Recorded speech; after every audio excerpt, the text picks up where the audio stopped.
जय श्री कृष्णा, राधे राधे। कैसे हैं आप सब? आई होप आप लोग बहुत अच्छे होंगे और आप सभी का वेलकम है मेरे ब्लॉग में।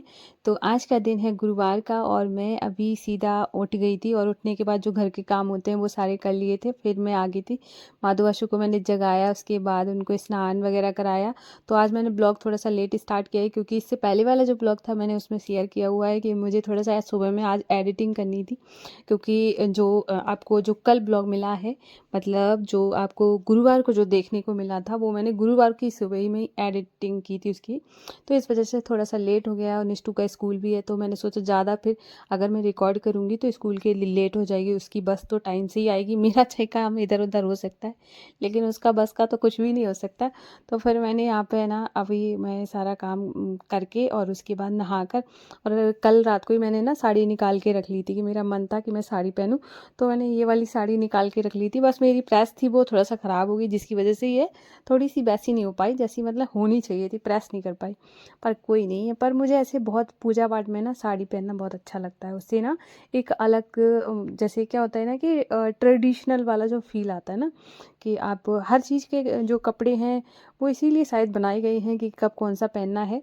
और सबसे अच्छा अगर मुझे पहनने में कुछ लगता है तो मुझे साड़ी बहुत पसंद है। बस इसमें ना काम नहीं हो पाता, बाकी तो देखने में सबसे सुंदर अगर कोई चीज़ लगती है पहनने में तो साड़ी ही लगती है। और यहाँ पर है ना मैंने माधवाशु को भी स्नान कराने के बाद सुंदर सा श्रृंगार कर दिया था, बहुत प्यारे लग रहे थे। और उसके बाद है ना मैंने पूजा का जो भी तैयारी थी, और जैसे चौकी लगाना, सजाना, और हमने विष्णु भगवान माता लक्ष्मी को विराजमान कर लिया था। तो ये सारी चीज़ें मैं कर लेती हूँ। उसके बाद फिर मैंने पूजा के बर्तन बर्तन जो थे वो मैंने शाम को ही धुल लिए थे। कभी कभार क्या होता है वॉइस ओवर देने में ना मेरी टंगी स्लिप हो जाती है, हो जाता है कभी कभी।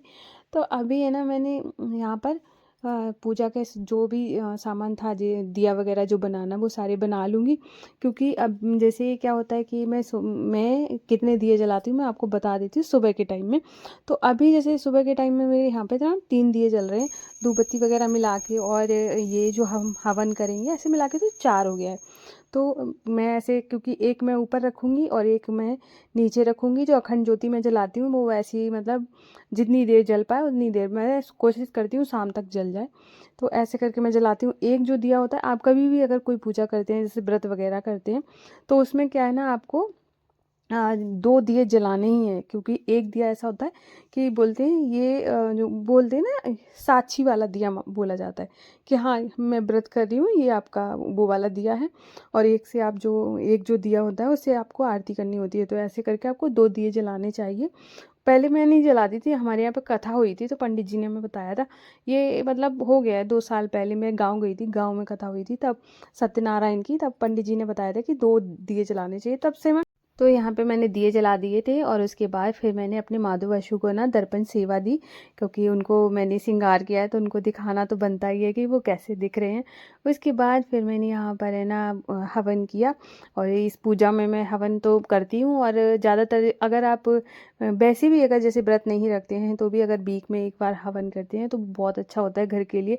पॉजिटिविटी आती है आपके घर में, निगेटिविटी चली जाती है।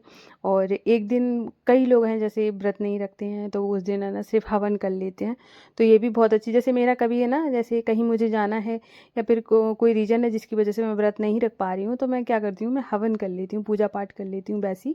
तो ऐसे कर लेती हूँ। तो अभी मैं निष्ठू को छोड़ के आ रही थी तो यहाँ पर है ना कोई धूप बत्ती लगा के गया हुआ था, तो मुझे बहुत अच्छा लग रहा था देखने में। मैंने कहा लाओ रिकॉर्ड कर लेती हूँ, तो कितना सुंदर लग रहा था। मतलब नेचर की एक अलग ही बात होती है, एक बहुत खूबसूरत लग रहा था।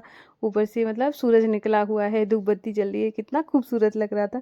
फिर आके मैंने यहाँ पे ना, क्योंकि मैंने नाम जाप सुबह सुबह इतना जल्दी हो नहीं पाता है, फिर मैंने नाम जाप आके मतलब अभी आकर फिर किया। उसके बाद नाम जाप करने के बाद फिर मैंने यहाँ पे आलू बॉईल करने के लिए रख दिए हैं, और इसका मैं कुछ बनाने वाली हूँ जो कि मैं आपके साथ आगे शेयर करूँ।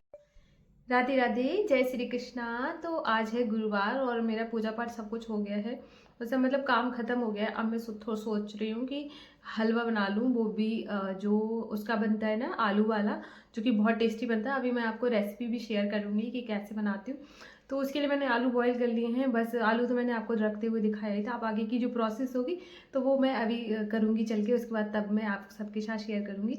बहुत टेस्टी बनता है, तो अभी मैं उसको बनाऊँगी। उससे पहले मैं आपको वो चीज़ दिखा दूँ जो जिसके लिए मैंने कल आपको बोला था। मैंने कहा था कि मैं माधु आशु के लिए कुछ लेकर आई हूँ अपनी यूट्यूब की पहली पेमेंट से, तो वो मैंने सोचा कि उनकी पोशाक लेकर आई थी तो वो मैं दिखा दूँ। वो भी मैं लेकर आई हूँ उसके लिए शिवरात्रि के लिए, तो शिवरात्रि में हम उनको धारण कराएंगे। लेकिन पहले मैं आप सबको दिखा देती हूँ कि मैं लेकर आई हूँ, वो बहुत सुंदर लग रही थी। और वैसे भी मुझे बहाना चाहिए उनकी शॉपिंग करने के लिए। ये तो शिवरात्रि में तो ऐसे ही सोचती रहती हूँ अब कौन सा फेस्टिवल आ रहा है, अब कौन सा आ रहा है, ये क्या पहनाऊँगी। मुझे बहुत ज़्यादा शौक है उनको मतलब सज संवार के रखने का। और वो मेरे घर के राजा है भाई, उनको तो सज के रहना ही चाहिए। तो अब मैं आपको पोशाक दिखाऊंगी ना तो आपको बहुत ज़्यादा पसंद आने वाली है, बहुत ही सुंदर है, बिल्कुल राजा लगने वाले हैं दोनों। तो अभी मैं पहले माधु की दिखाती हूँ, माधु छोटा है तो पहले मैं माधु की दिखाती हूँ। ये देखो कितनी सुंदर लग रही है, बहुत सुंदर लग रही है। इसका जो ऐसे आपको शायद वैसे लग रहा होगा ब्लैक ब्लैक सा, लेकिन ब्लैक नहीं है, ये वाइन कलर है, ये ब्लैक नहीं लग रहा है। तो ये रही बाशु माधु की, और बाशु की थोड़ी सी अलग है, ये वाला डिजाइन उसमें नहीं है। तो ये देख सकते हैं कितना सुंदर की कितना प्यारा लग रहा है। अब मैं दिखाती हूँ बाशु की, ये देखो कितनी सुंदर पोशाक है, बहुत सुंदर, मतलब क्या बताऊँ। आप देख सकते हैं हमारे जो मतलब दिल्ली में मैं गई थी, मुझे वहाँ पे ढंग की पोशाक नहीं मिली, और मेरे टावर में बहुत सुंदर पोशाक मिलती है जो लड्डू गोपाल जी की। और ये देखो कितनी प्यारी लग रही है, मतलब मैं क्या इसका शायद जितनी वीडियो में भी नहीं अच्छी लग रही है ना, उससे ज़्यादा तो सामने से सुंदर लग रही, बहुत सुंदर है। और यही बाशु पहनने वाला है, मुकुट नहीं मिला, बस भी ये प्रॉब्लम हो गई। मुकुट है ना, मुझे वो वाले मुकुट बिल्कुल नहीं अच्छे लगते जो एक साइड को बहुत हैवी होते हैं, एक साइड बिल्कुल कम होते हैं, मतलब तिरछा जा रहा। मुझे ऐसा लगता है मुकुट का जो शेप होता है ना वो ऐसा जाना चाहिए, ऐसे करके ऐसा, मतलब अच्छा लगे, सामने ऊपर से उठा हुआ ऐसे वाला। अब जो बिल्कुल, या फिर तो वो पूरा राउंड राउंड जैसे होते हैं वो अच्छे लगते हैं, जो साइड से ऐसा भारी भारी हो जाते हैं ना, और इस वजह से मुझे समझ ही नहीं आया, तो मुकुट नहीं लिया है।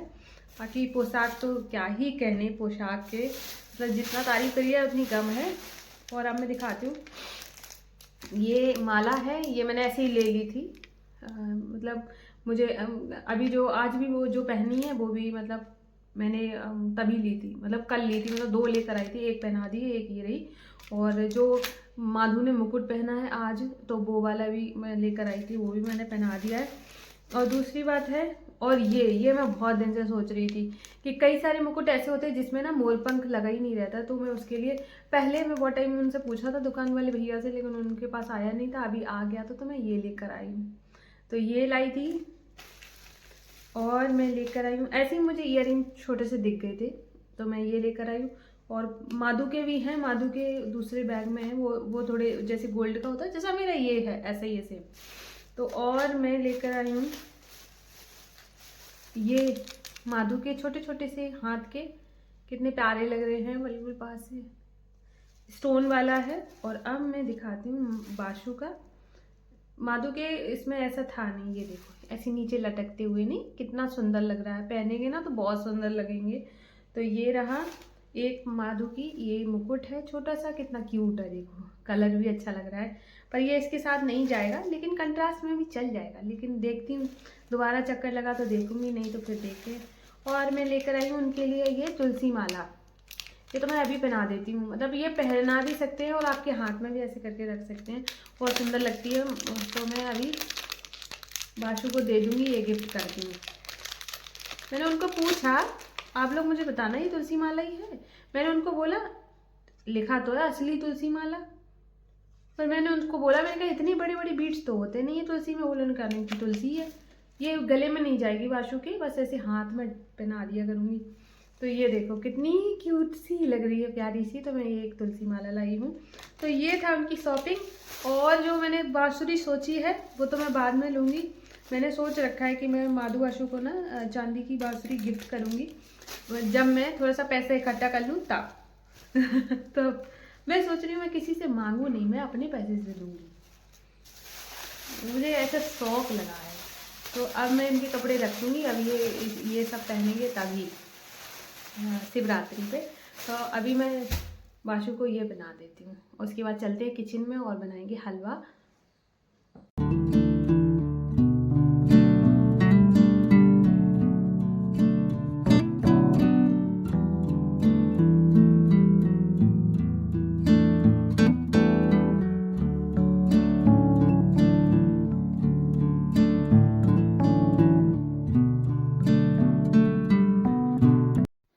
तो हलवा बनाने के लिए मैंने यहाँ पे घी लिया है। आप चाहे तो रिफाइंड ऑयल भी यूज़ कर सकते हैं, आप चाहे तो थोड़ा ज़्यादा घी भी डाल सकते हैं, मैं थोड़ा सा कम ही डाल रही हूँ। उसके बाद फिर मैंने हरी मिर्ची डाल दी है, क्योंकि इसको हमें बनाना है थोड़ा तीखा थोड़ा मीठा, तो इसमें हरी मिर्च भी जाएगी। और मैंने जीरा इसलिए नहीं डाला था क्योंकि जीरा मसालेदानी में था, तो मैंने सोचा कहीं नमक के हाथ टच ना हो गए हों, तो इसकी वजह से तो मैंने यूज़ नहीं किया। उसके बाद फिर मैंने आलू डाल दिए थोड़े से, इसको थोड़ी देर तक हम इसको पकाएंगे। उसके बाद फिर मैं इसमें चीनी ऐड कर दूँगी, और आप उसके बाद है ना हरा धनिया वगैरह डाल के ऐसे हलवा बना सकते हैं। ये बहुत तीखा मीठा बहुत टेस्टी बनता है। आप लोग ज़रूर बना के देखिएगा। अगर आपने बनाया है तो प्लीज़ कमेंट करिएगा कि मैं भी तो देखूँ किस किसने बनाया है। और अब आ जाते हैं कमेंट पे, क्योंकि मैंने बहुत कम ही कमेंट ले पाई हूँ, क्योंकि ब्लॉग थोड़ा सा ज़्यादा लंबा हो जाता है। तो मैं यहाँ पे एक कमेंट लिया है कि एक हमारी सखी है, इनका कमेंट आया था कि मतलब उनकी जो जेठानी है वो मतलब काम वगैरह नहीं कराती है। मैं उनका नाम नहीं लूँगी, और क्योंकि मुझे कभी कभार ऐसे लगता है थोड़ी सी प्राइवेसी होनी भी ज़रूरी होती है। कोई मुझे अपना समझ के बता रहा है, पर उनको मुझे मतलब आंसर करना था, इस वजह से मैं यहाँ पे बातें ये सारी कर रही हूँ। वैसे तो कोई ज़रूरत नहीं थी इन सब बातों की, लेकिन हाँ बहुत सारे लोग हैं, जैसे ज़रूरी नहीं उनके जैसे बहुत सारे ऐसे लोग हैं कि जो इस सिचुएशन में फंसे हुए हैं, तो उनके लिए बात करनी तो बनती है। पहली बात तो क्या, उनकी जेठानी काम नहीं करती है, उनको पूरा काम करना पड़ता है। तो यहाँ पर क्या हो जाता है कि ये चीज़ें जो होती है ना, ये हमसे ही स्टार्ट हो जाती हैं। ये इस ऐसे स्टार्ट होती हैं कि जब शादी होती है, शादी के बाद जब लड़की घर आती है तो उसको ऐसे लगता है कि मैं आगे से आगे काम करूँगी तो लोग मुझसे खुश रहेंगे। पहले आने के बाद है ना ऐसे ही लगता है कि परिवार एक तो अलग परिवार से आए हुए होते हैं, दूसरी बात होती है ना कि हमें इसमें एडजस्ट होना होता है। तो एडजस्ट होने के लिए हमसे जितना एफर्ट लगा पाते हैं हम उतना लगाते हैं कि चलो अच्छा है कि जितना सामने वाले खुश रहें। लेकिन उस टाइम में देखो, हम ये सब करते करते है ना कि वो होता है ना, अब मैं यहाँ पे देखो किसी एक के बारे में नहीं बात कर रही हूँ, मैं सबके बारे में बात कर रही हूँ। तो हमारे के जी सर करते करते ये आदत सी लग जाती है। हम हमें तो लगती है, लेकिन दूसरे सामने वाले को लग जाती है कि इनको ये चीज़ करनी है। फिर धीरे धीरे क्या होता है, वो चीज़ें अब आपको है ना आपका जो रूटीन है वो अलग सेट हो गया है। अब आप पहले के जैसे शादी से पहले आपका सोना जागना खाना पीना बिल्कुल अलग रहता है, टाइमिंग अलग रहती है, यहाँ का टाइमिंग अलग हो जाता है। अब आपकी बॉडी वीक होने लगती है, फिर आप चिड़चिड़ा जाते हो। धीरे धीरे करके ना फिर वो है ना मन में ऐसी बातें आने लगती हैं कि मैं ही सब कर रही हूँ, ये कुछ कर नहीं रही हैं, ये बैठी हुई हैं। तो वहाँ पे ना चीज़ें खराब होने लगती हैं। और मैं एक बात कहूँगी कि जैसे एक परिवार होता है, परिवार में अगर 7-8 सदस्य हैं, और उस जब हम जॉइंट फैमिली में रहते हैं, तो परिवार जब एक है, ठीक है, हर चीज़ में एक है, तो काम के हिसाब से भी एक ही होना चाहिए। सबको ऐसे थोड़ा थोड़ा हक वो होना चाहिए कि कम से कम सब लोग मिल बांट के काम करें, जिससे काम आसानी से हो जाए। और ऐसे जैसे आपकी जो जेठानी है वो अगर काम नहीं करती, तो आप उनको बोलना शुरू करें। मैं ऐसे नहीं कह रही हूँ कि आप उनको जाके बोल दो कि मेरे से ये काम नहीं हो रहा, आप कर लो जाके। नहीं, थोड़ा करके, जैसे कि मान के चलो आप सब्जी बनाती हैं, तो आप उनसे बोल दीदी दीदी ये ना सब्जी काट दो। तो ऐसे करके छोटे छोटे काम अगर आप देना शुरू करोगी, तो उनको बुरा भी नहीं लगेगा, और उनको समझ आ जाएगा कि देखो ये मतलब अब मुझे भी करना चाहिए। क्योंकि जब तक इंसान को काम ना बताओ ना, तब तक उसको बिल्कुल समझ नहीं आता है, उसको दिखेगा ही नहीं काम की आप काम कर रहे हो।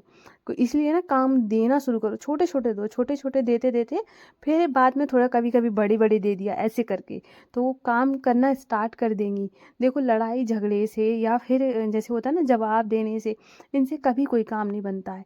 आप जितना पोलाइटली सामने वाले को है ना हैंडल कर पाओ, उतना अच्छा रहता है। जितना अच्छे से जैसे प्लीज़ लगा दिया ना कि प्लीज़, या फिर ऐसे जैसे हम कोई भी काम है कि कर देंगी, तो है ना एक क्वेश्चन आ जाता है कि ठीक है कर देंगी, आप ऐसा कर देंगी, तो वो सामने वाले भी सोचेगा कि हाँ लाओ कर देती हूँ।